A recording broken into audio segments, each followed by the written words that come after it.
Sa General Santos City, gatusan ka mga balay sa Barangay Dajanga South ang naugdaw sa sunog. Sa maong insidente, patay ang usa ka 6 anyos nga batang babay.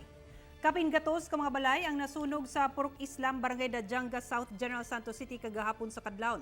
Tungod kay gama sa light material sa mga balay, dali kining gilamoy sa kalayo. Gawa sa BFP, nagtinabangay sab ang mga fire volunteers sa Gensan sama sa fire brigade sa usa ka mall, fishing company ug Filipino-Chinese Fire Brigade volunteers. Sa moong insidente, usa ka 6 anyos nga batang babay ang nasunog samtang natulog sa ilang balay sanglit tuwa sa palengke ang iamahan para maninda.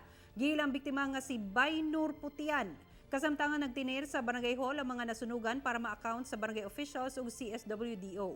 Mukabat sa kapin kun kulang 600,000 pesos ang estimated nga danyos sa maong sunog. Nakontrol natin siya kasi madali man napasok namin yung area is 05:25. Then fire out natin is alas 5:55. Na bago mi nagmata niya na naman ang kalayo diri sa kilid namo. Nya nanagan mi hulutan na namong gamit.